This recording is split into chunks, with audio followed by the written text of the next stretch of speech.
I'm Davia Brown. I'm Brandon Lyles. And I'm Stacy Loveland. And we're excited to have you join us for Colonial Williamsburg's CW Kids Ask, where we dive deep into history. Together, we'll explore 18th century life and connect it to present-day experiences. We'll look at everything from fashion to science and economy to archaeology. We'll take a closer look at our past and present. Join us each month on our live streams and submit your own questions. Or watch past episodes and start your own conversations.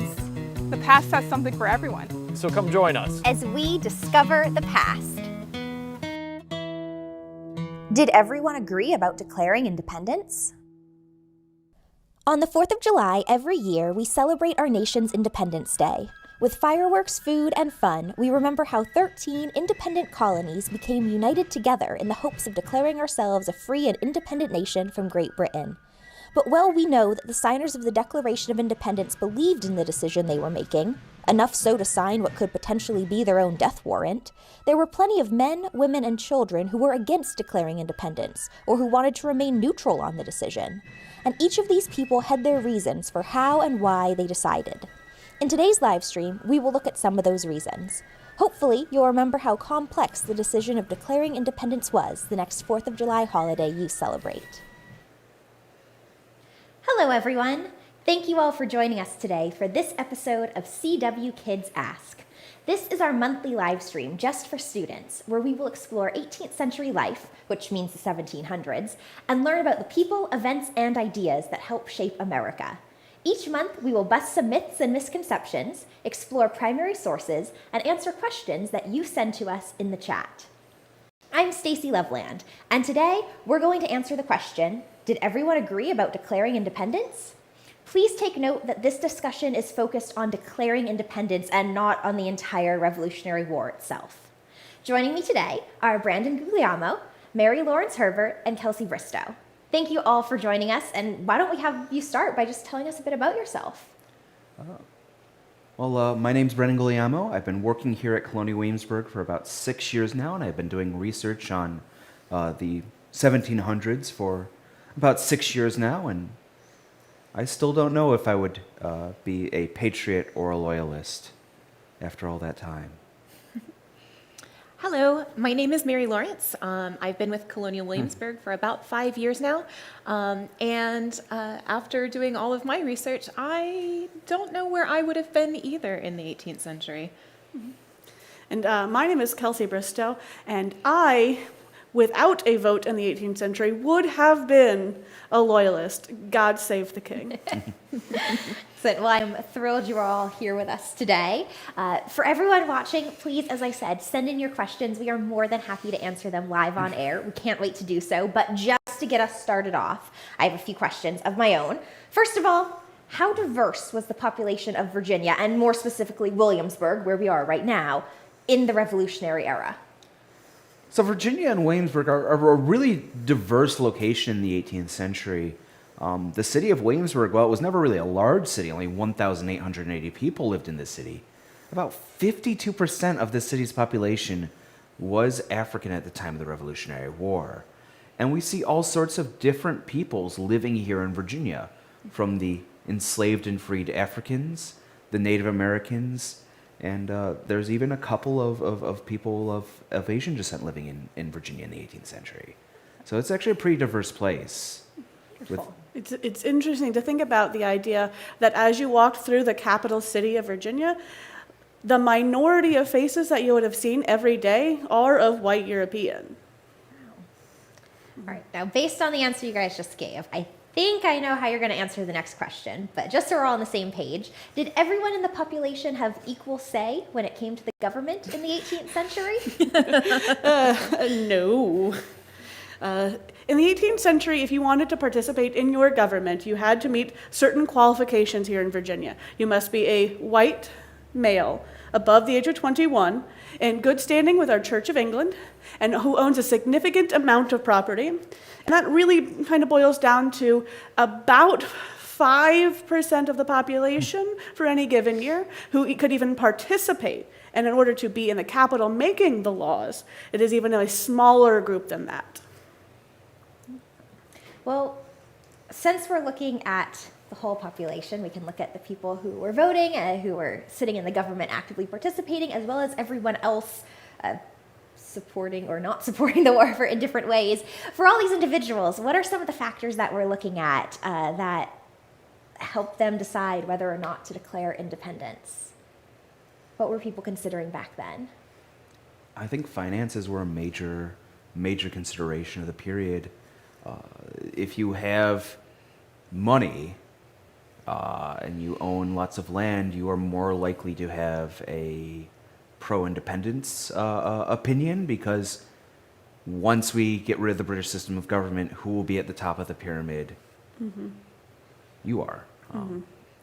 Yeah. Very true. Yeah, sitting here as I am today, my husband is no one of any name you would know. We do not own the land that we live on, and certainly in the 18th century, myself could not vote, but neither could my husband. Would it be worth it for me to declare independence? What would change about my life that would be so important that I am willing to risk fighting a war? Great things to consider. Now, the reason this question is being discussed at all is because by the third quarter of the 18th century, there are some pretty severe tensions rising with England. There are some issues that have come up. So for individuals who don't want to declare independence, or maybe people who are looking for alternatives, what other options do they have? What possible other solutions would have existed for these people? So for a person like myself who's dressed as like lower and middle class, the problem with declaring independence is what exactly is going to change in my life. So if I go to war, I send my husband out there, I send my sons, I send my brothers, and they go through this war, possibly dying or being injured in some way. When they come back, what exactly am I fighting for? So that's kind of one of the issues that you're going to find of at least the middle class and farmers, because 95% of Virginians at this time are farmers. So we're harvesting things like tobacco and cotton and indigo and other things like that. What exactly is the war going to do for me? And that's one of the things that they can't really tell. Well, we can see just from this initial discussion that people in the period leading up to the American Revolution would have been very diverse, and that there were a lot of factors that led to the idea of independence even being considered. In addition to what we just talked about, today in 21st century Williamsburg, we have a video where we'll hear from some of our historic interpreters, people who talk about history in order to help others better understand it. And in this video, they will be discussing whether they would have been for or against declaring independence if they had lived during the 18th century, and why. If I lived in the 18th century, I would be for independence.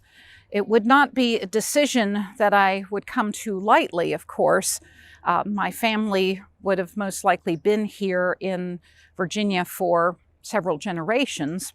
But as Mr. Jefferson wrote in his Summary View of the Rights of British America, the unhappy differences between King George, his Parliament, and the American colonies are not going to be resolved anytime soon. So if we are to have a government that respects its citizens, we must create our own. If I lived in the 18th century, I would be against declaring independence. As a British subject, I have rights that have been guaranteed to me for thousands of years by Magna Carta. I have the right to a fair and speedy trial by a jury of my peers. I am innocent until proven guilty before a court of law. As an unmarried woman, I can buy and sell property at my pleasure. I can open and run a business. I can sue and be sued in a court of law. I can leave my property to whoever I wish without anyone's permission. Why would I risk giving that up with this new government? How can I be certain that they will guarantee my rights the same way the British Crown has? We represent 3 different trades here, and all those trades might look at the question of independence a little differently. Now, spinning is a household chore, so you're going to get a pretty wide variety depending on the number of households you have. Weaving's only taking place over in England at this time period. 90 to 95% of our fabric's coming from England, and right now it's a large employer, but if war starts, well, the mechanization that's just been sitting on a shelf might go into place and people will lose their jobs. But an English or Irish weaver who might be coming to America hoping to start a career there, well, they might like the idea of independence starting a lot more. And the dyers, why would a dyer want to fight with England? All of our supplies are coming from England. It's absolutely not something that we would go for whatsoever. As a silversmith in the 18th century, and a journeyman silversmith, so someone who works in my shop, is employed by the master or mistress of the shop, doesn't own the shop, I'd be very concerned about an upcoming war. Firstly, in our shop, we literally melt down money to make luxury goods like silver and gold jewelry and tablewares, and the average person can't afford that on a normal day. But being able to afford it in the middle of a war, highly unlikely. So that concern is paramount as to whether or not we're going to continue to make money, which means, am I going to have a job the next day or the next week or the next month?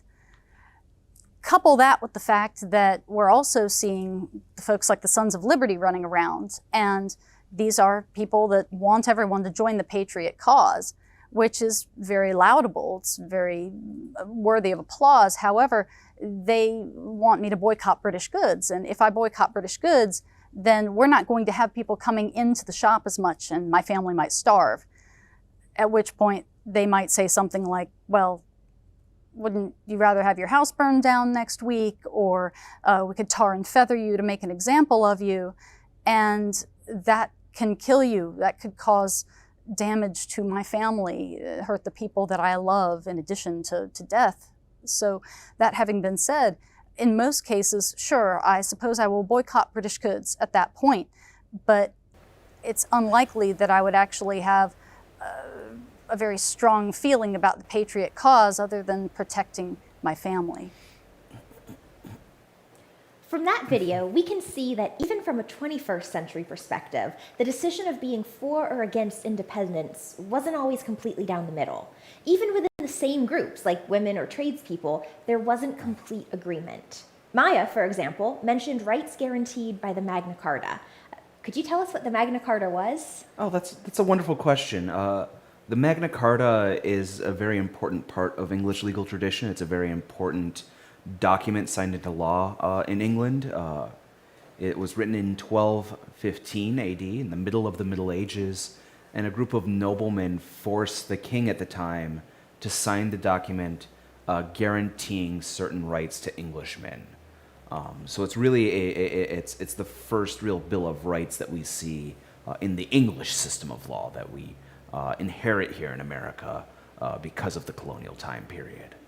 Awesome. And as you've heard mentioned, having rights like that really stands out even in the 18th century, not just as part of the English Empire, but when you look at the world as a whole. So that's going to be really noteworthy and important to people of the time. We do have some great questions coming in, so if there's anything you want to know, please let us know in the chat. We'll answer it live on air. But Charles has already asked, if we're talking about rights, why would only an unmarried woman have the rights that were mentioned in the video we just watched? Well, in the 18th century, when a woman marries a man, all of the things that she had, all of her rights become that of her husband. If she owned a property, no, she does not. He now owns that property and manages it, unless she was someone of wealth and power to begin with and could have some sort of agreement written and signed before she was married. But that means that only your husband gets to go vote. I always like to think of it in the 18th century as once a woman is married, she is covered in the eyes of the law by someone else. Yes. Her husband or her You might father. even call it femme couvert. That is the term they're using at the time for a married woman. I was just trying to put it in English. We have some more great questions. Charlotte is asking us, wouldn't a silversmith be making more money during a war, specifically the Revolutionary War, since they're working with metal? We heard this mentioned in the video.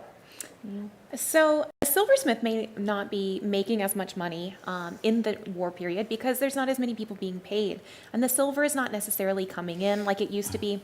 So if a silversmith really wanted to make sure that they could provide for themselves and provide for their families in order to have a better future, they might consider doing some silversmithing on the side, but maybe going to something other, like other smithing trades, maybe tinsmithing or blacksmithing. Although very different trades, at least something that they know that they can use more for the military, because we know here in the city of Williamsburg, James Anderson has a massive blacksmith and tinsmith shop with having about 40 people working for the government.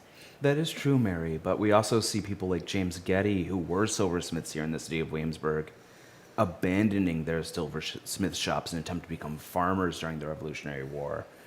And even James Anderson, for all the success he had, he never really saw financial benefit from him. He was promised lots of money, but he ended up dying in debt and very needy. Well, all the things I've been talking about so far, we know by studying a number of things, including primary sources. So I'd like to take a moment to help everyone get a little more acquainted with the primary sources we use. Specifically, when we study history, one of the important resources that we often call upon is a primary source. And a primary source is an object created by a person or people who lived during a specific time period. So by looking at primary sources, we can gain a deeper understanding of the people of the past and how the events of their life impacted how they thought, felt, and acted. For today's primary source that we want to feature, we have a print depicting the threat of tarring and feathering in order to coerce someone to sign a pledge to the patriot cause. We're showing that print right now, but I would love it if all of you could talk more about what tarring and feathering was like and explain a bit more about what's actually happening in the print you see on your screen. So the image that you're looking at is tar and feathering. It is a punishment that would be used in the 18th century to kind of bully people into doing what they want. It was most notably a mob type of rule. So the way it would work in the 18th century, and if you're a little squeamish, you might want to plug your ears. If you look at the image in the upper right-hand corner, there is a barrel that's dripping, and that is what's full of tar.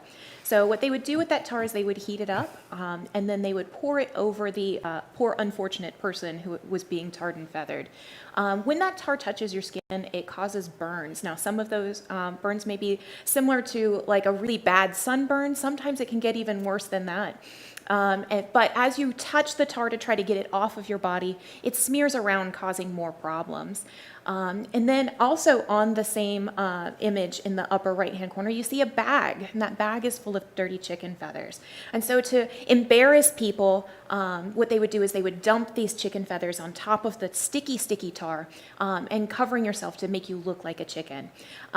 Sometimes those would cause infections, which would cause big issues later down the road. But when you see somebody who has been tarred and feathered, they're doing it to humiliate them. It's doing it to bully them.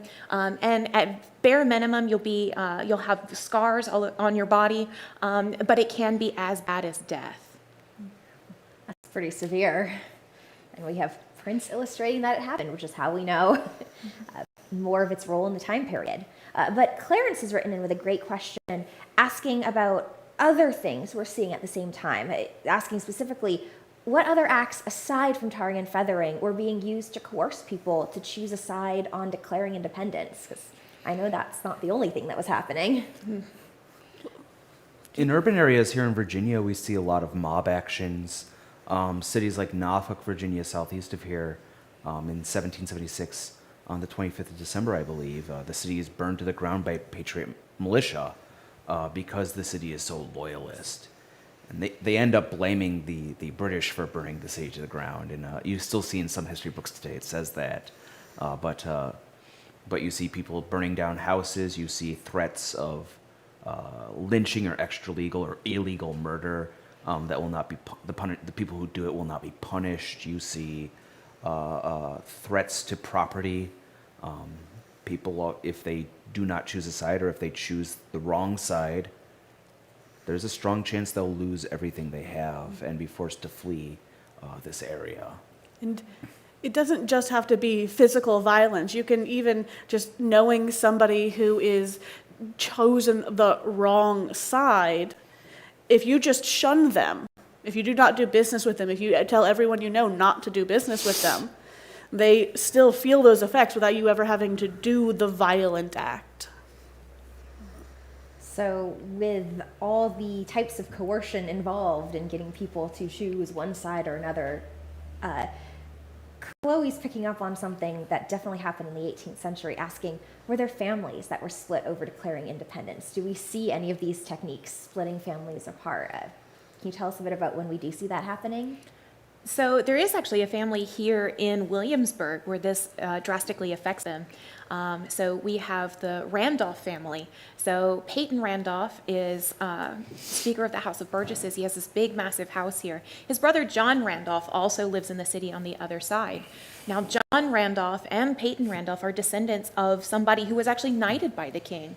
And so when time comes to decide whether or not you want to be British or if you want to be American, you see that split in the family because Peyton decides that he wants to be a patriot versus John Randolph will be here as a loyalist. And in the end, John has to flee and live the rest of his life in London.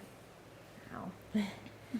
Well, just as we've heard from 21st century interpreters who would have been for or against declaring independence, since we're getting into some of the other viewpoints and some of the middle ground people might want to occupy, we also have a video of interpreters who would have been undecided or neutral about declaring independence if they lived during the 18th century, and they'll tell us why.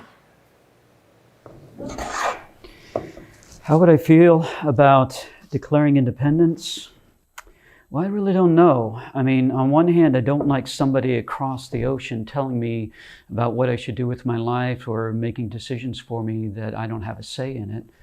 But then I also know that I'm relying on a lot of British imports in the 18th century. So things like glass for window sashes and the decorative details that I would need has to be imported from England. And I can't imagine that people that can afford this kind of work would actually be thinking about making decorative furnishings and trim work and cornice pieces on their homes while there's a war going on. But I still have to feed my family, and I still have to keep the business afloat. But I got to tell you, the last thing I want to have happen is spending my days building coffins. So I would be very much undecided on independence in the 18th century, just considering how many rights and freedoms we did enjoy as British subjects. One of the freest empires in the world at that time compared to a lot of the other absolute monarchies, whereas Great Britain was a constitutional monarchy, protecting the rights of the people going back to the Magna Carta, 1215. And yet, on the other hand, so much of Virginia's and other colonies' population within the British Empire is not equally represented, not enjoying all of those rights and privileges. So that could definitely be improved upon. Plus, you've got Parliament and the King thousands of miles away in Great Britain trying to regulate things here in Virginia and the colonies telling us what to do when they're not first hand, they're not privy to all that's going on, knowing what's best for Virginia and the other colonies.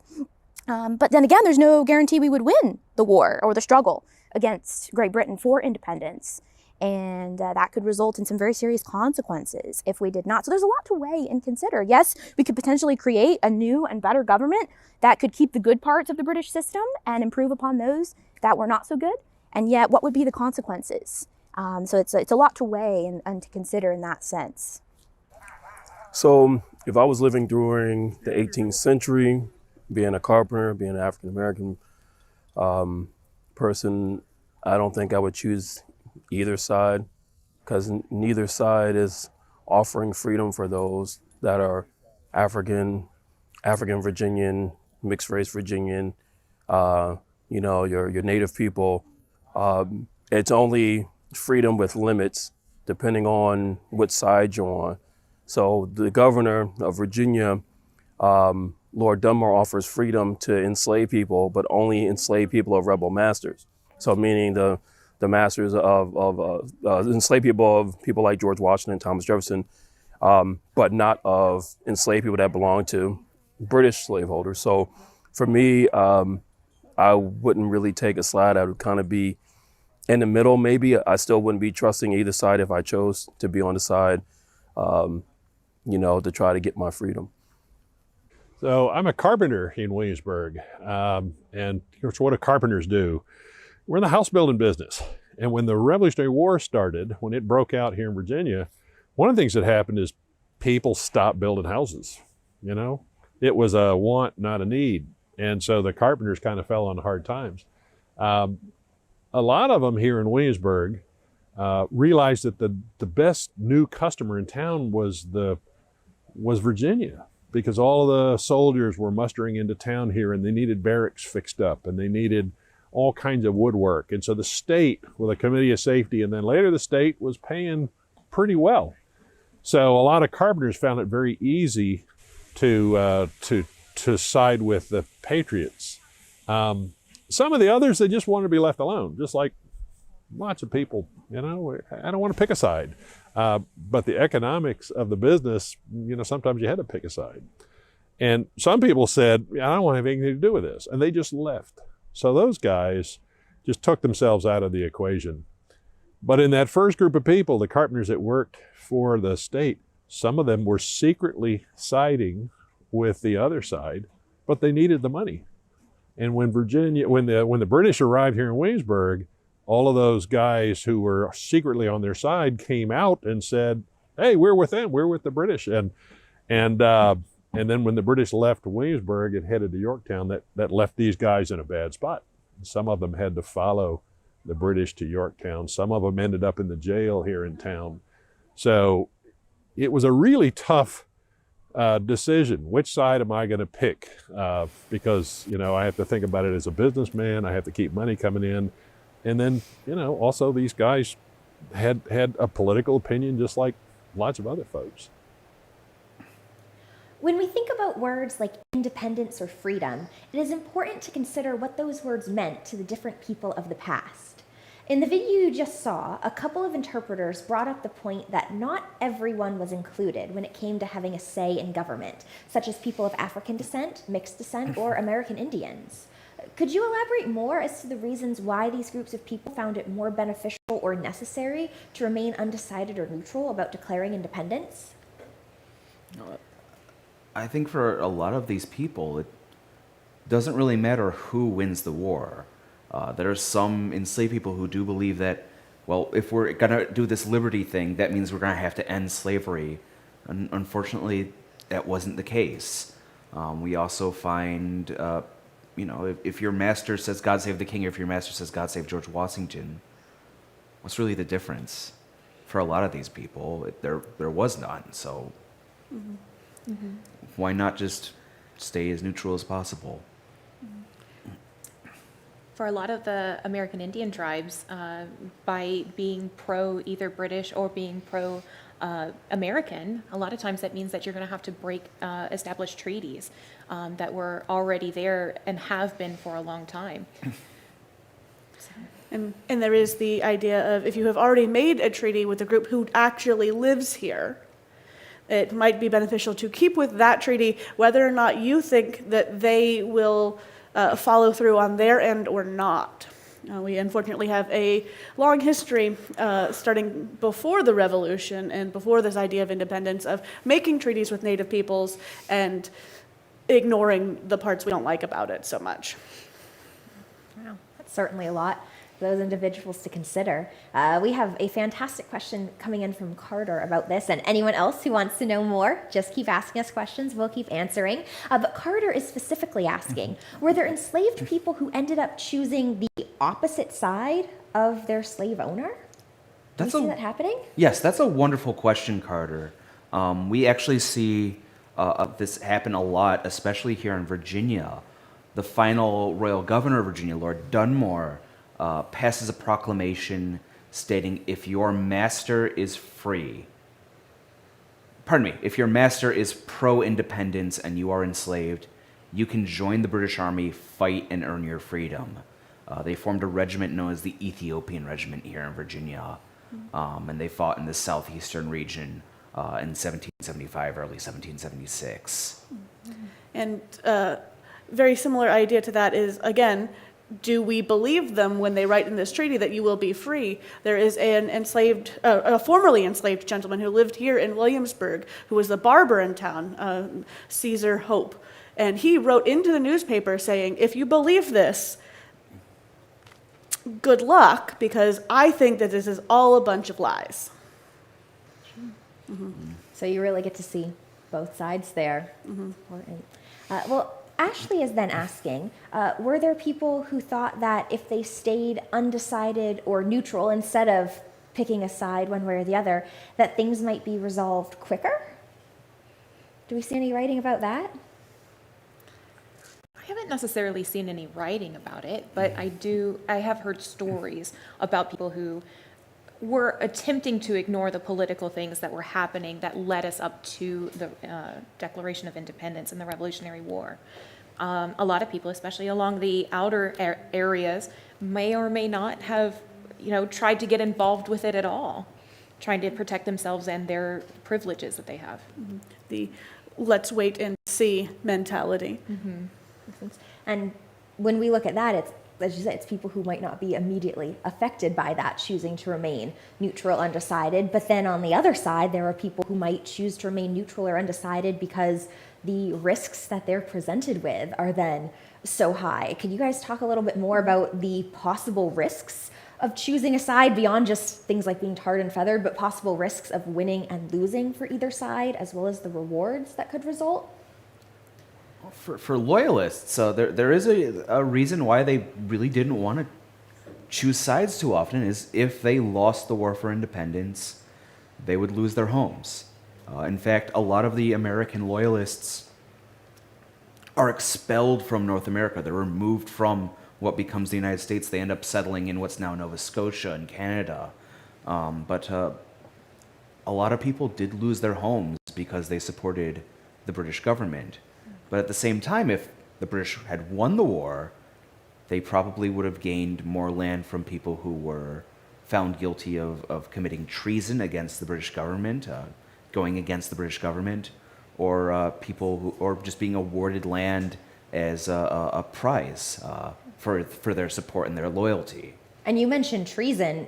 Treason, for anyone who's not familiar with it, it is a severe crime of betraying and acting against one's government, whether that means trying to overthrow the government, trying to kill or injure someone high up in the government. It is something taken very seriously, and in the 18th century would be punished by death. So that risk of treason and the reward of not committing treason is certainly under consideration. Well, that's why it was such a big deal to have your name on the Declaration of Independence, because you were publicly announcing that you were committing this treason. And if you were captured, you would lose not only your life, but your farms, your families would lose everything that you had ever created. And for a lot of these people, they're very high up in society. So losing everything, their homes, their financials, everything, that would be almost a death sentence to them as well. And there's the idea of not just losing property or physical things, but losing power as well.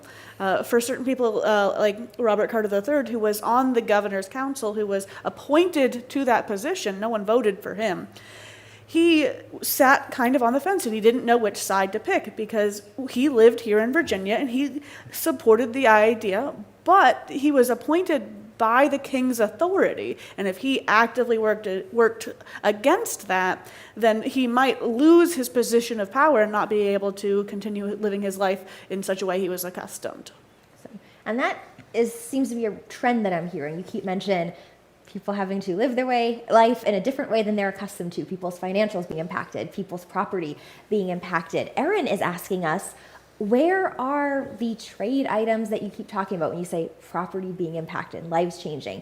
Where are these trade items coming from, and how and why is that impacting people's decisions? Most of our trade goods here in North America are coming from Great Britain. And you can imagine, after we start shooting at British soldiers, British traders do not want to come to North America and give us stuff or sell us stuff even. So during the Revolutionary War, our economy is very negatively impacted because of the loss of income. We don't have any way to make money for ourselves. We don't have any way to acquire these things. But slowly over the course of the Revolutionary War, we gain recognition and alliances with European powers that are against Great Britain, and slowly we start receiving trade goods from them. So countries like the Netherlands, France, and Spain, who are firmly on the pro-American side of the conflict. And also, sometimes I get asked, well, why didn't we make it ourselves? And the reason why we didn't make it ourselves is because we, as a colony, were meant to really only provide raw goods to Great Britain, who would then make them into actual objects to sell them back to us. So that way they could make money off of it. So why did we not make a bunch of stuff ourselves? It's because we don't actually have the items, the factories, the machinery in order to create the objects ourselves, because we're so focused on being able to grow the things and make the raw goods to send it over there so they can do it where they have more people. One of the best examples of that is tobacco. We grow so much tobacco here in Virginia, but if you, as a gentleman who wanted to maybe smoke some tobacco, you would buy it back from England because that is the only place it can be processed. And seems so silly to grow it in your backyard, ship it across the ocean, and then back. But those are the rules. We're not supposed to process it ourselves.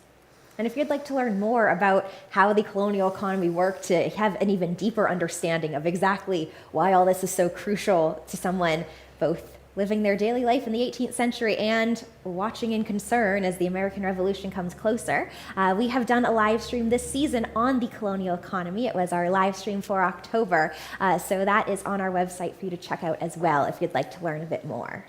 Now we have some more fantastic questions coming in. Susie has asked us, would the views and support, or lack of support, from the governor of Virginia or any other colony determine what sides a person may take? How much are we seeing politicians playing a role in this? Well, our last royal governor here in Virginia, sometimes people make him out to be a villain. I don't think he was a villain. I think he was just not a nice guy. And he inherits his position from somebody who is incredibly well-liked. In 1771, a gentleman who does not like us and we do not like him in return comes and is our royal governor. I can't imagine that people looked at him and said, "What is your opinion? I value that." Mm-hmm. That's fair. He also does so much to try and to improve his relationship with the colonists, but he continuously shoots himself in the foot, metaphorically speaking. Worst of all was when he, this is a generally good thing he did, but when he offers that freedom for enslaved people whose masters are rebelling against the king. If you own an enslaved person here in Virginia, you're instantly not going to like him, even if you are more likely to support his side of the conflict. One of my favorite quotes on that exact topic is in the Virginia Gazette, that Lord Dunmore would make vileness itself blush. Wow. Yes. That certainly tells us what people think about him and how that could certainly influence people's opinions about what side they want to choose. Kristen's asking, though, do we see any loyalists only siding with the king because they were scared of losing the war or being put in jail by the Patriots? Do we see people choosing the side of the governor and of the king because they're scared of anything else? It seems more likely the other direction, that they would choose the sides of the Patriots because their neighbors were so aggressively for it. If you and your neighbors disagree, your neighbor is more likely to come and burn down your house than the King of England. And that's probably going to vary a bit too, right? Region by region. I mean, we're speaking today specifically about here in Williamsburg. That print of Tarring and Feathering you talked about. Indeed. That was, what was that titled? The Other Side of Williamsburg, right? Yes, That's happening here. And we actually still have a Liberty Pole, just like the one in the image that sits here in the colonial town today. And on the top of it, it says something about liberty at the top. On the other hand, though, we do know there are other places within the colonies that have a more loyalist persona very visible there, that have a stronger loyalist population. So it would go really depending on where you were for that, right? Yes. Awesome. So just as the question of independence or loyalist is hard to answer, I think that's hard to answer point blank as well. But because this is such a tricky question, we're now being asked, did anyone ever switch sides? Did anyone ever choose one side and then change their mind partway through? You do see this occasionally. The most famous example is, of course, Benedict Arnold, who switch his side from the Continental Army, where he was a hero, to the British Army, where he was unremarkable. But even before the Revolutionary War, you see people like Peyton Randolph, who lives here in the city of Williamsburg, right down the street from where we're talking to you folks. Peyton Randolph in the 1660s was very much against these radical ideas of independence and colonial self-government. But as the 1760s go on and the 1770s get so wild, he very much switches sides to being less, I think we should stay British and we should keep things the way they are, to we need to change things in some way that benefits the colonies more than it benefits Great Britain. I can't say whether or not he supported independence or not because we don't know, but we can take that much for sure. So we've looked at a lot of individual people who lived in the city, looked at their views. You just mentioned Peyton Randolph, although he passes away before independence is officially declared. We know his sentiments leading up to different events. So we've looked at other individuals like Robert Carter III in town. But overall, would the three of you characterize Williamsburg as more in favor of declaring independence or against it, just as a whole, in, say, 1775, 1776? Independence, please. You have all of these people coming to our capital to talk about these things, and you have such voices like Mr. Patrick Henry, thank you. You're welcome. He says many things all of the time, and if you sit and listen to Patrick Henry for long enough, you will agree with him, even if you don't know what he's saying. So you can change a crowd's mind. There are still some people, though, even though we are predominantly independent, we're going to be a patriotic city, there are still some voices out there that are voicing their concerns, because you do get Robert Carter Nicholas, not to be confused with Robert Carter III. But Robert Carter Nicholas will actually point out, he's like, I am a politician, and the people who voted me here want me to vote for independence, and so I am. But I just want to point out to you guys that, we don't have an army, and we don't really have a navy, and yet we're going up against the largest army and navy in the world. So there is a little bit of concern about us going to war when we don't have anything really to back it up just yet. We have a militia and 2 boats. That seems really quite silly to start a war with the largest army and navy. But okay. That would certainly be concerning. Since there are some reasonable concerns being presented by both sides, lack of military support being just one, do we see any people, perhaps other than Patrick Henry, who went around trying to convince people to decide for or against declaring independence? And if we see these individuals, are they using methods other than intimidation? I think the best example of these kind of people who are going out and trying to convince people is Thomas Paine. Thomas Paine was an English-born lower-class man. He finds a knack for writing. He comes here to America just as things are really starting to heat up for the War for Independence. And he writes pamphlets to encourage people, small booklets to encourage people to join the War for Independence. Probably his most famous one is Common Sense, which is all about how we need to form our own country based on an elected government. He also writes documents when we're losing the war to encourage people to stay loyal to the patriot cause and keep moving towards independence, even though it looks bad at the moment. Well, unfortunately, we are starting to get low on time, but there is one last thing I would like to discuss today. We often hear a lot of different things about our past, and not all of those things are always true. So can each of you tell us a bit about a myth or misconception that you've heard or read, and then tell us what the truth actually is? I think probably one of my most common misconceptions is people, when they think about the colonial time period, the second those people land at Jamestown in 1607, they hate being English. They hate their English heritage. They do not want to be a colony. They want to be their own country. But for most of Virginians' history, they were in favor of the system of government that we had here in Virginia. For example, in the 1640s and 1650s, when England's engaged in a civil war between Parliament and the King, Most of the colonies joined Parliament's side, with one exception, Virginia. I think the biggest myth that I always like to debunk is the fact that it's believed sometimes by some people that not a lot of people could read in the 18th century. But here in Williamsburg, we had about an 80% literacy rate. So a lot of people in the 18th century could read. We actually have 3 schools here. We have the College of William and Mary, the Brafferton School, and the Bray School. So if you were a rich young man, you would go to the College of William and Mary to be educated.